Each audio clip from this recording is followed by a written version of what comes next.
further ado at this, well, actually, the one other thing, we may have a gentleman coming in later, which I hope, Lew Barrientos, Korean War veteran, just recently finally got some of the many awards that he was authorized to wear, just recently got them. And so what we're hoping to do is make a little presentation.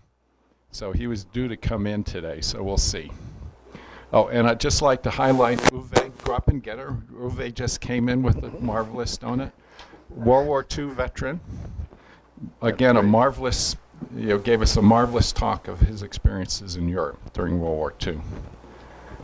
So if you want to learn some more, talk with Uwe also. All right, let me turn you on. Well, excuse me. Electronically speaking. Am I on? I think you're on. Okay, I thought I was on as well. Hey, we have to have some fun, right? Yeah, all right. We do have a good time. Well, my name is Lew Roman. Thank you all for coming here.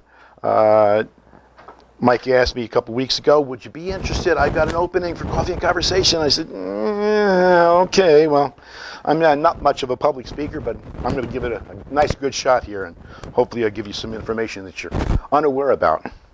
I grew up in Ridgewood, New Jersey. I'm part of 3 direct generations of military. Here's my mom and my dad. But that's right, we got it over here, this side. Well, we were having problems before. They were both in the Army Air Corps. They met in Scottsfield, Illinois. My mother was, my mother joined the Army Air Corps to not be a librarian. That's what they gave her. They gave her a librarian.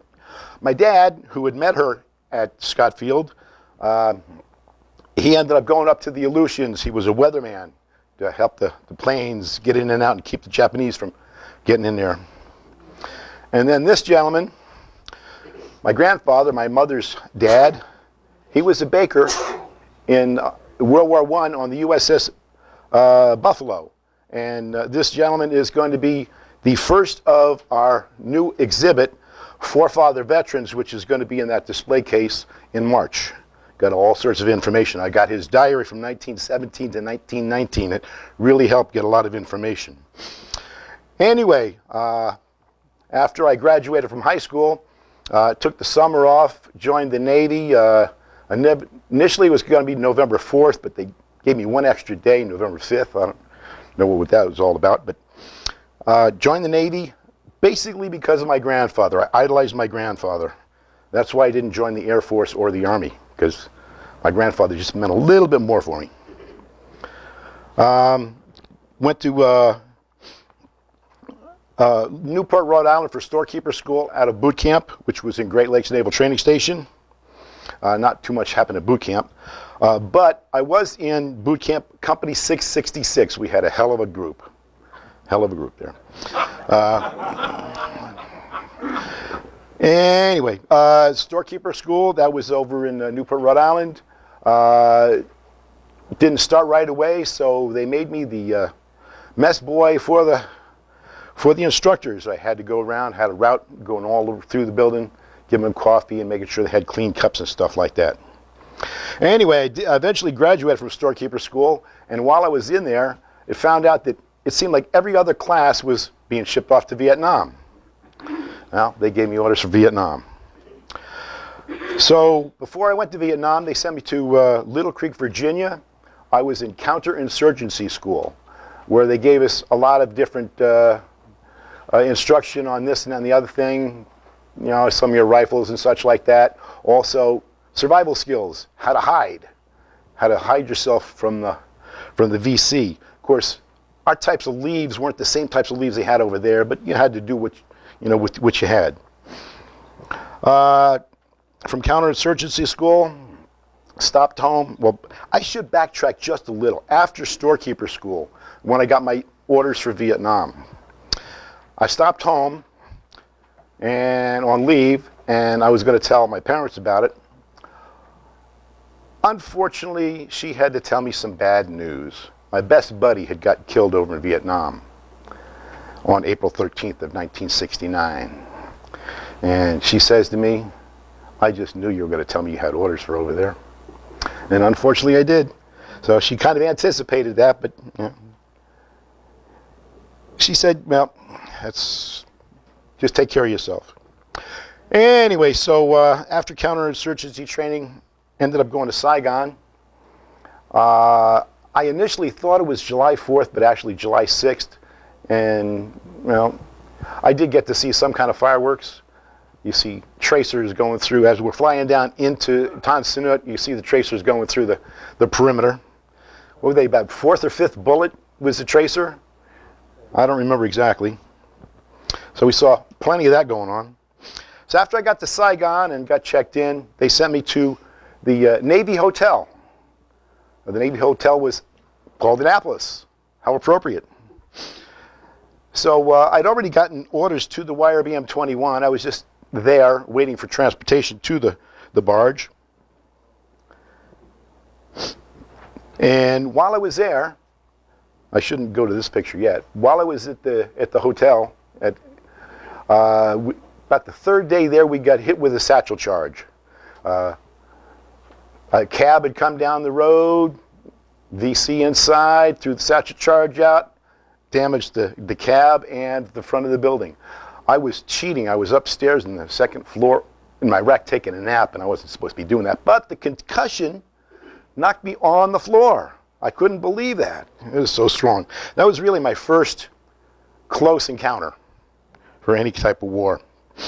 Did a bunch of damage. I believe it only killed one person, and it injured a few others. The building, the hotel, had a gate in front of it, a wire meshed entryway where the guards were at and everything. And it really did some damage to that too, so it took them a couple days to get that fixed. A couple days later, finally got transportation. They busted me down to a Navy base called Na Bay, which wasn't too far outside of Saigon. Put me on a boat called Ascari's Gig, and we started up one of the rivers. The Mekong Delta, this here, as you can see, has a lot of rivers. You can see Saigon over here. Na Bay is right by one of those little lines right there, not too far from Saigon. But there's all sorts of rivers mixed in and out of there. And I don't remember exactly what river we got on. It could have been the Vamco, Vamco Tay, Vamco Dong. I'm not sure which. But this barge I was on, YRBM-20 going to, was on the Vamco River. Vamco Dong and the Vamco Tay are two tributaries of that river. But the Vamco was kind of a large river because of the tributaries. We're heading up the river. And let's say on the starboard side we see a French fort. Well, up the river there's this big storm heading towards us. We end up getting into that storm, and after it passed by, we're looking on the port side and there's that French fort. We got turned around in that darn river, that darn storm. But when you don't have good direction or something for your steering, you can easily get turned around, especially back in, what's it, 69. All right, we got turned back around, headed back up the river, finally made it up to YRBM-21. Okay. As I told you, I was a storekeeper. These are two pictures of the job. Somebody came up to you and said, I need such and such a part. You go check out the books and the cards and see if we have it in stock, what stock number it is, and then you go pull it. So this is basically what I was doing there. That's my main job. Of course, there are a lot of other jobs included with that, but we'll get to that later on. One of the things that we had was a group of river patrol boats. This is one of the main things that we were doing. We had one or two groups of river patrol boats. These are light boats and fast. They're light because they're only made of fiberglass. And that's one of the things that we did. We repaired these things, and we had a lot of fiberglass to patch them up. They were light enough that they could go into a lot of the small, the not so, the more narrow streams that some of the heavier boats couldn't go into. We had a Mike boat that was basically our security. It just made circles around us, looking for swimmers and anything else that might not look too good, like maybe a mine floating towards the top, stuff like that. But that's what we had protecting us. But these river patrol boats, they'd go out in the morning and come back in the evening. And some of them really got into some firefights back there, but stuff that we didn't see because they were out there farther away from us.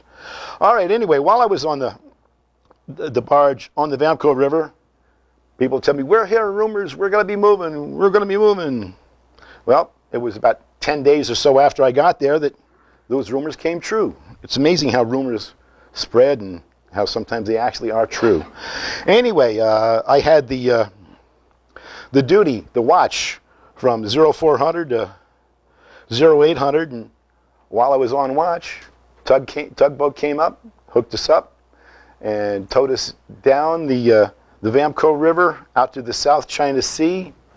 Vamco River is somewhere around here, out the South China Sea, and this is the mouth of the Mekong River down here. So we had quite an area where we were away from mainland before they finally got us to the Mekong and into a town, an army base rather, I should say, an army base called Dong Tam. That's basically where they started the Riverine Operations, where the Army and the Navy actually worked together. And they say this is the first time that the two ever did that. Well, I'm glad they did. And I'm sure that some other people are glad they did as well. I've got a friend that was on a tango boat, which is one of the main types of boats that they had in Dong Tam. Now here's a picture of Dong Tam itself. Let's see if I can do this. And where'd it go? There it is. Right there, you can see a pier and something tied up to it. I'm pretty sure that's a YRBM-21. And right next to it, there's an open space, but that eventually got filled as well. Now, while we were at Dong Tam, the Army base, we were on red alert quite a lot, because being an Army base, they got hit perpetually, basically speaking. We had mortars hitting mainly in the Army base, but every once in a while, we'd have some come close. I read in my little diary that I'd had that one of them hit on the other side of the YRBM-18, I guess it was next to us. And that would be, probably in this area over here, because they said it was on the other side of the pier. But yeah, the base was struck a lot. The Navy portion of the base was used a lot of times, mostly for tango boats, and the Army and the Navy getting together. The Army would get loaded up on these boats, and the Navy would take them out on the rivers and dispatch them to wherever they needed to go for their various different fights. And then they'd come back in when the Army was ready, come back in and pick them up and take them back to the base. Okay. Yes. While we were at Dong Tam, the currency that we used there was called MPC, Military Pay Certificates. I don't have a picture of it, but I've got some actual MPCs right here. The tops are just a nickel, that's a dime, and that's a dollar. Damn, I kept a dollar? Oh, man. Oh, shame on me. Anyway, they ended up switching them out every so often, and when you were at a base, they'd lock the gates so the general populace couldn't come in and switch out theirs. Mainly it was to keep out the people from the black market, because they usually have a lot of MPC that they'd want to switch out. A lot of times the people in the villages would come in, they'd have their hands sticking through the gate trying to get some of the sailors and the soldiers to take them and trade them in for them, because once they're traded in, they're no good anymore. The old ones are. But like I said, basically it was to keep the black marketeers from getting theirs traded in, so they'd lose a lot of money. But that's what we use for currency. And one of the things that they used in Vietnam was the dong. This is a 500 dong. It used to be worth about $5. I have no idea if it's worth anything right now. But that's one of the items of currency that they used for the South Vietnam. And let's see here. Commissary records, yeah. Okay, being a storekeeper. That's too far. Oops, got out of that. Wrong. Mike. Oh, I got it. Let's see here.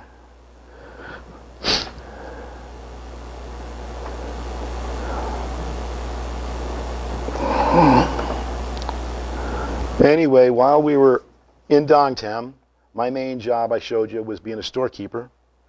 They put me in the supply office, and they had me working on the commissary records, just typing requisitions and stuff like that. It was, you know, inside job. I'd rather have been outside.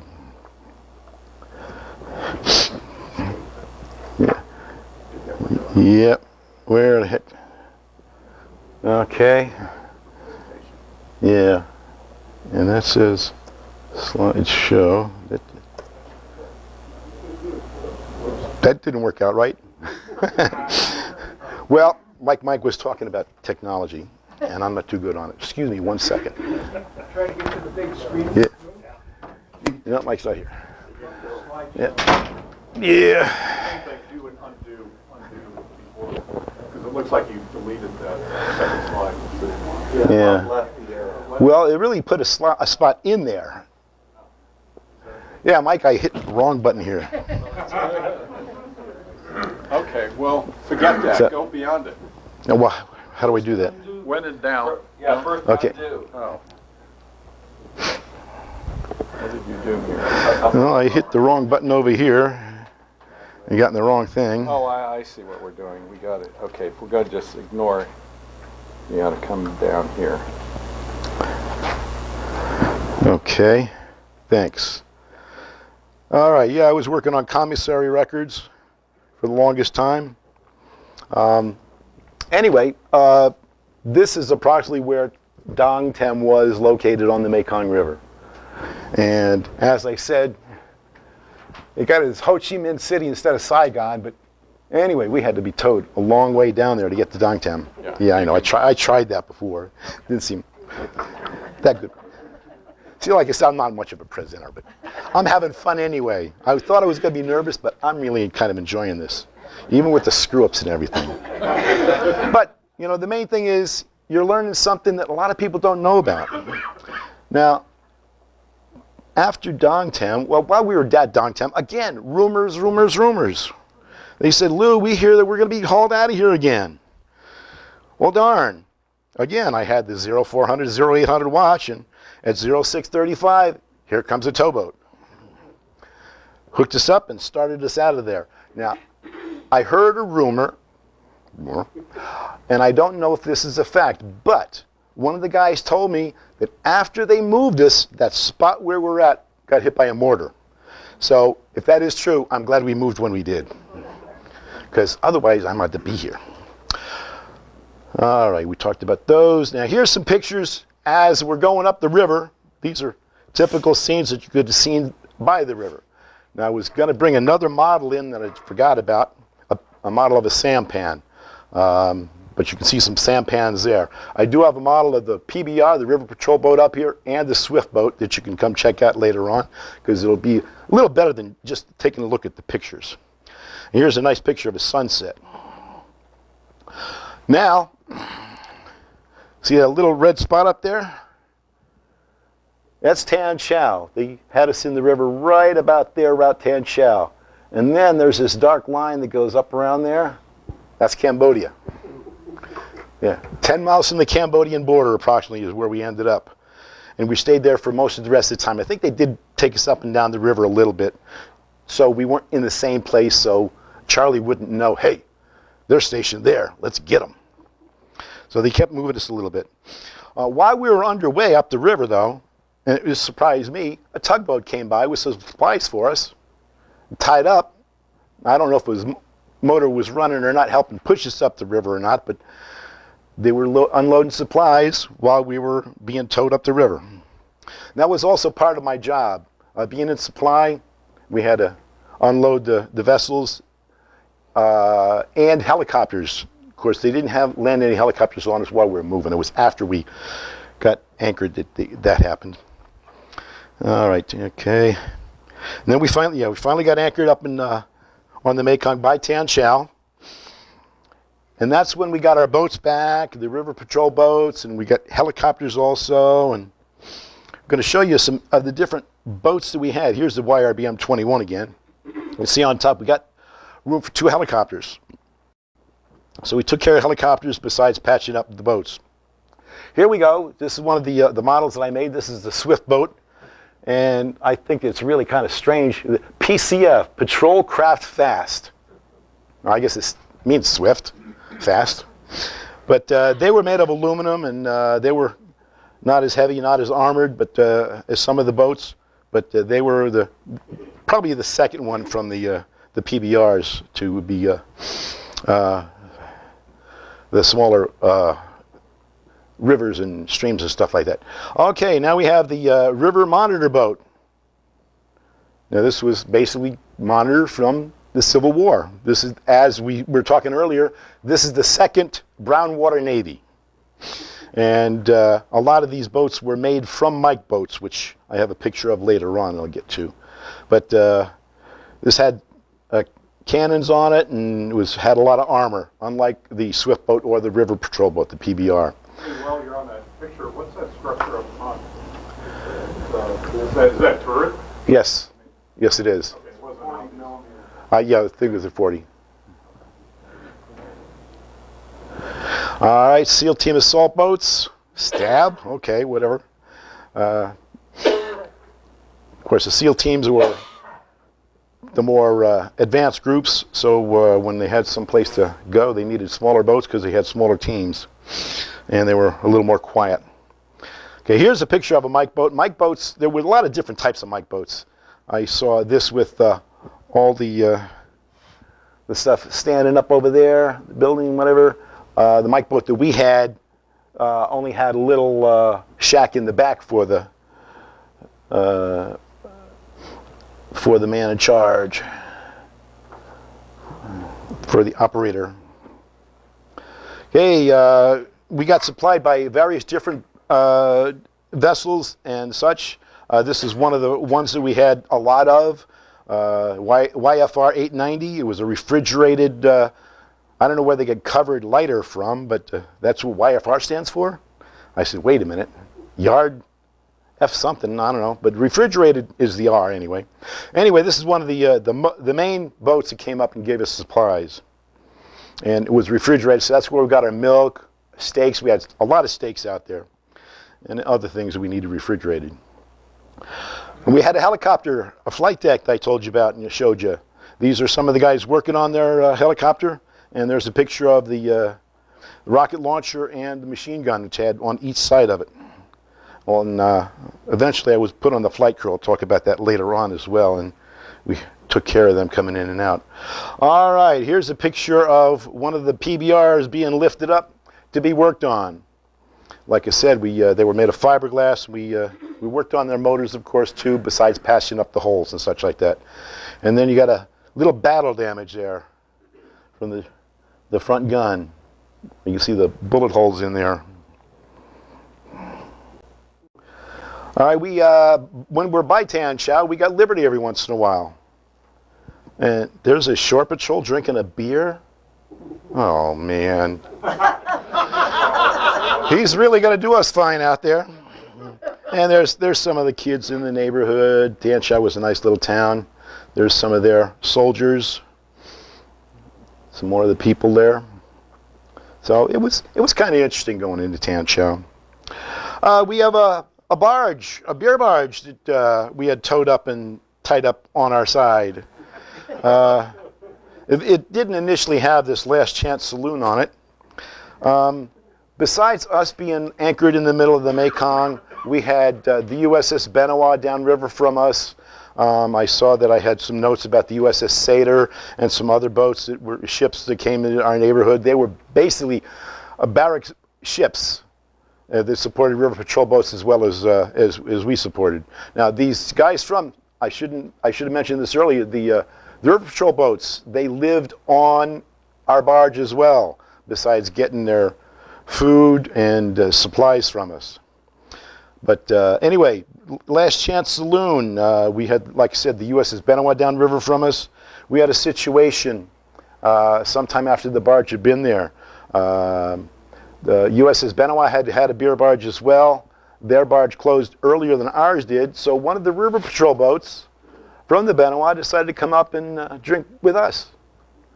Well, they didn't realize that the river changed course every once in a while. And unfortunately for them, that happened while they were there. So here we are, the Benoit and the USS, the YRBM-21, the Benoit, and then the river changed course. It was really, really dark. So this being the YRBM-21, instead of heading downriver, they went upriver and ended up getting captured in Cambodia. So one of our fine guys who knew Andy Capp and who was an artist painted the Last Chance Saloon in honor of that boat. We did eventually get them back. I don't remember how long it took before that happened. All right, September 18, 1969, the river was covered with lily pads.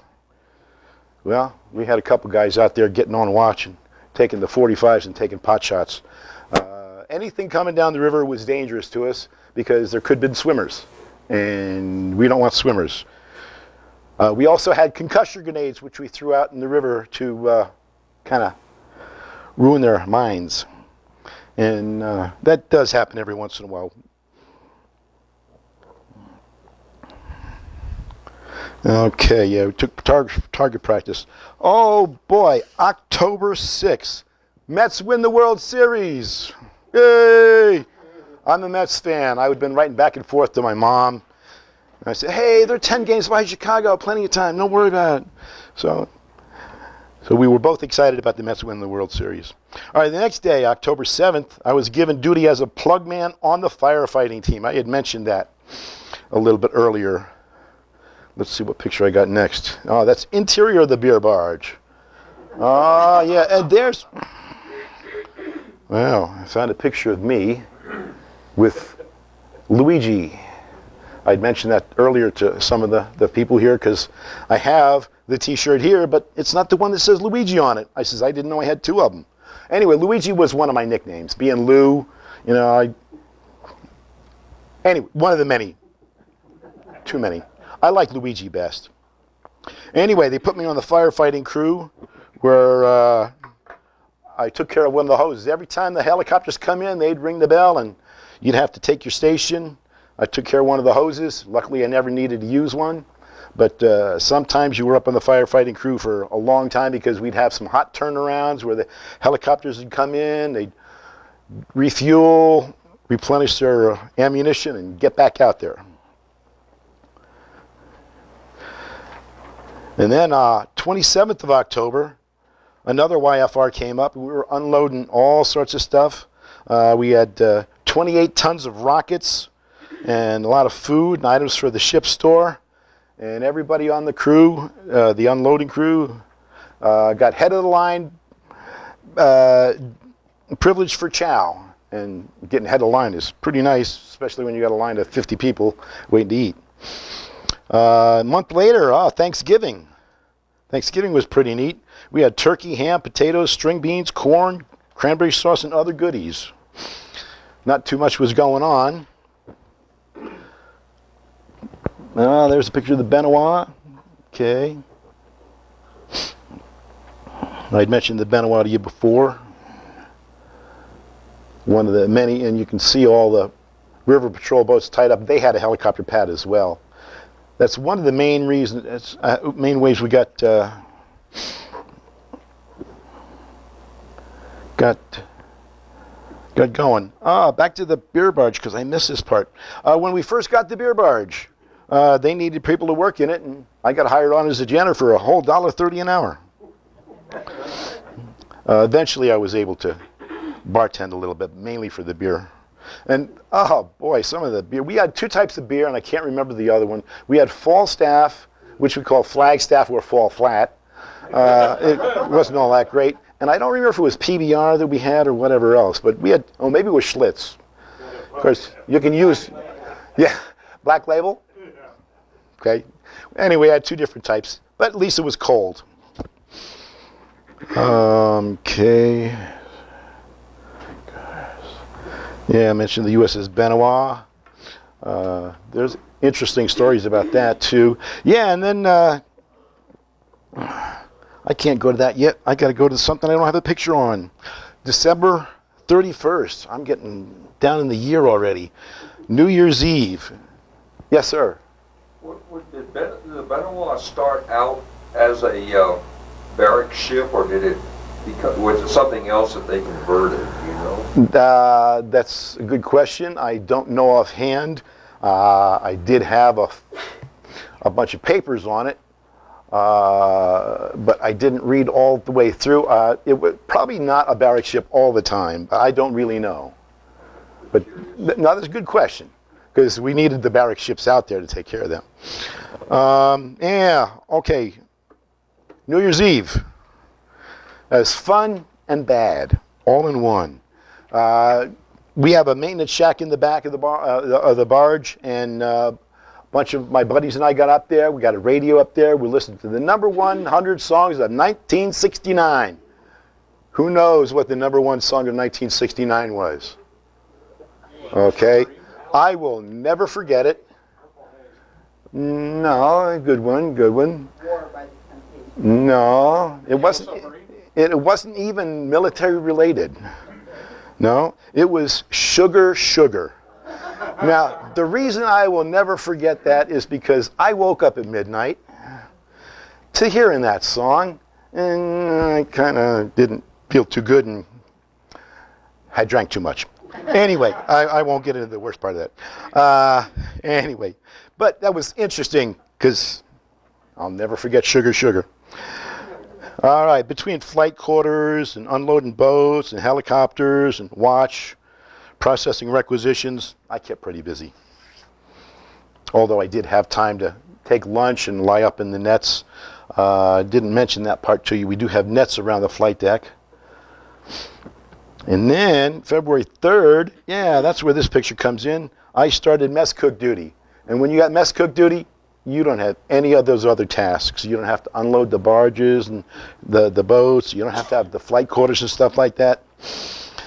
I was on regular mess cook during the day for a week, and then they switched me to night duty, working with the night baker. And I just thought the other day, I said, well, this is pretty interesting. Almost 100 years later, here I am baking, and my grandfather, who I mentioned earlier, he was a baker during World War I. So almost 100 years later, here I am baking. Anyway, I had that duty, and it was okay. I didn't care for the hours, but being up all night. Especially because they had USO shows coming on board. They went to our beer barge. They played on the beer barge. The first one we had was a band that played music that the military personnel were familiar with. That didn't sound like too much fun. But anyway, they came in too early for me. I would have only been up for like 12 hours. So I says, I got to sleep. I can't listen to this. But then again, 2 days later, they had another USO show come in, and they had a magician and a hypnotist. This one I was able to come to because I'd had more sleep beforehand. 26th of February, Saigon helicopter crashed with 4 of our guys on board. 3 were going on R&R, and 1 was going home. And unfortunately, they did not make it. The following day, we had a service for these 4 guys.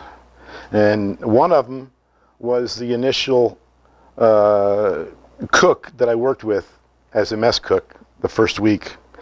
So that was kind of more sad for me because I knew this guy a lot better than I knew the other guys. Okay, it's the helicopter. Okay, February 27th, we moved. That was the day after. That's when we held the service. March 5th, I was able to get down to the USS Benoit, and they patched a phone call through back to New Jersey for me. And I got to talk to my girlfriend the first time while I was out there, although I tried a couple times before. And I couldn't tell if she was crying or laughing or what, but you know, you figure it's probably crying because you haven't talked to her so long. But that was one of the things that we were able to do every once in a while, patch phone calls back and talk. Okay, while I was with the baker in March, we made a run of bread with soft wheat flour because we were out of the hard wheat flour. Now, I don't know too much of the difference of these, but the soft wheat did not come out good for our bread run at all. So I don't remember if we had to do it all over again or if we said, no bread today, and just waited for the hard wheat to come back in. About a week or so later, they put me on scullery duty instead of working with the baker because this guy, Burton, he was allergic to soap. I says, allergic to soap? How do you take a shower? Damn. And so he was switched to another section of the duty, and then his boss says, this guy's allergic to soap. I can't have him working with me, so he got out of mess cook duty altogether, lucky guy. Well, not so much, because like I said, you don't have those other duties when you're a mess cook. Now here we go into April, more rumors. Now this might have turned out to be more of a rumor, that one of the VC officers, this guy Chu Hoyd, or something like that, said that he had orders to blow up the USS Satyr, the USS Benoit, and the YRBM-21. A couple of days later, we had about 13 ARVN gunboats. ARVN, Army? Wait a minute, Army of the Republic of Vietnam? Gunboats? Anyway, they came down to help protect us while our boats were out on maneuvers. And I said, why can't they go out in maneuvers and let ours protect us? Anyway, they were here for about 6 days, 7 days, staying around us for protection. It didn't seem like we needed them, though, because nothing happened, luckily. I got off of mess cook duty and back to supply and other duties. See what we got here. Oh, don't need to go to that. Okay, that's the last picture I got here for that. Beginning of May, we had general quarters due to a swimmer being spotted. If you see one swimmer, you don't know if you got more or not, but that's when we started throwing lots and lots of hand grenade, concussion grenades out in the water, just in case there's more of them around. Nothing happened, so we made it through that, but we had general quarters just the same. May 8th, about 8:15, LST 838 Hunterdon County came to our area. And the boat that had taken me to the YRBM-21 initially, the Ascari, they moved up the river too. Now we have 4 LSTs, 2 YRBMs, and about 4 to 6 more ships moved into the An Long area, not too far from us as well. And then again, rumors. Rumors that there will be a naval push into Cambodia of about 100 ships and boats. And May 9th, YRBM-16, the USS Satyr, USS Huntington County, and the Benoit and others moved upriver, as did hundreds of boats and helicopters, including Seawolves, Chinooks, Cobras, and Sky Cranes. They all moved upriver past us. And that afternoon, our helicopters were on a hot turnaround. They'd found some VC crossing an open field, so they had to come in, refuel, and get more ammunition to get back out there to go get them. R&R. Anybody that gets in a military position in a place like Vietnam gets R&R. We took a week, went to Japan. Buddy of mine and I, we went to Osaka where they had Expo 70, something interesting. You know, the world, what do they call that? Anyway, Expo 70. So this buddy of mine and I were walking through there. We see a pavilion for the United States. We said, got to go in our pavilion. They're playing an old Western song from the 50s. We didn't remember the words.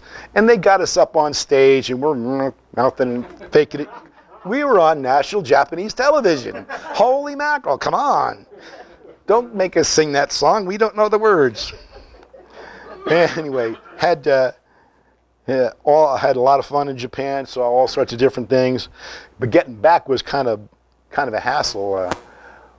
Took this one elevated subway that they had, fell asleep, missed my my exit, had to take a bus back and get to the base. They said, "Oh, you're hours late." I said, "Yeah, I know. I had whatever problem." They said, "Okay, well, we got your transportation back to Vietnam all set up for you." Yeah, it took me a little bit of time to getting out of Japan wasn't so bad, but once I get back to Vietnam, that was a little bit of a hectic getting the transportation back to the YRBM-21 in there. They gave us a letter to send back to home because I was getting short. Officer in charge, U.S. Naval Supply Activity, YRBM-21. Dear family, friends, civilians, and draft dodgers. In the very near future, the undersigned will once again be in your midst, dehydrated and demoralized. Take his place again as a human being to enjoy the well-known forms of freedom and justice for all, and to emerge in life, liberty, and the somewhat delayed pursuit of happiness. In making your joyous preparations to welcome him back into organized society, you might take certain steps to make allowance for the crude environment which has been his miserable lot for the past 12 months. In other words, he might be a little Asiatic from Vietnamese-itis and overseas-itis and should be handled with care. Do not be alarmed if he is infected with all forms of rare tropical diseases. A little time in the land of the big PX will cure his malady. Well, that was from the commander of the YRBM-21, but it could have been a general form letter that they had for everyone. It goes into more depth, but I don't want to get too far down there. Okay, that's a return letter. I'd already got my orders to the USS Hermitage, and I'm waiting for my flight orders. I said, Commander, everybody's leaving at least a week early. Can I go to Saigon and find out what the heck's going on? Because I'm not getting my orders. I already know where I'm going to, but they're not giving me my orders. He said, Lou, I'll be glad to do that for you. Go pack up and we'll let you go to Saigon. So I got back to Saigon, got to the Annapolis Hotel. They had my flight orders right there all the time. Why didn't they send them out to me? They said, Lou, you were supposed to leave here 3 days ago. That's when I got scared. Anyway, I got out of Vietnam and had a lot of fun.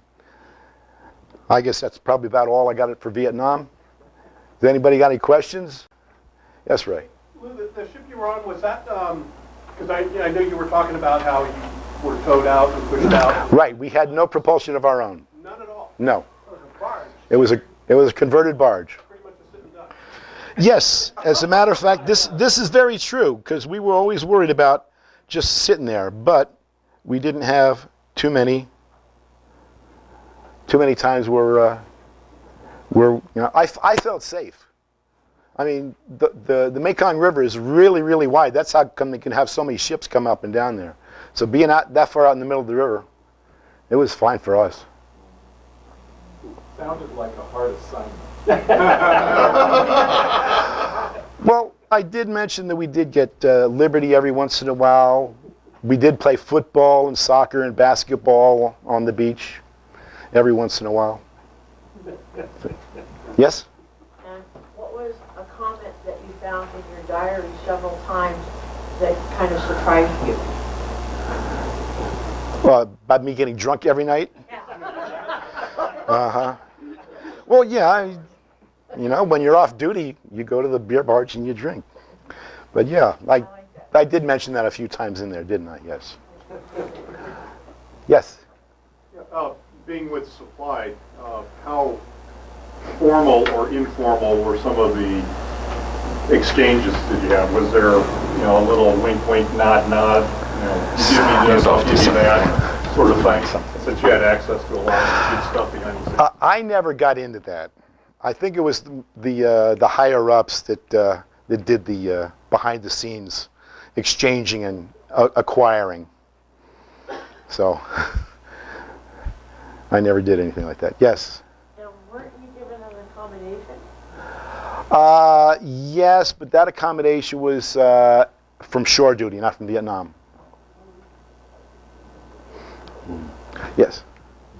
Speaking of that, I was down in the station in downtown in 1968-69 with the artillery unit there, and I have to say, once you got off work, there was a lot of parties going on. Yeah, we did go to the Army bar. I do remember that I have a picture of about 14 paper cups where I'm sitting back like this. I don't remember what I was drinking, but it wasn't beer that time. Rum and Coke, I think. Well, Lew, thank you so much for sharing with Okay. us.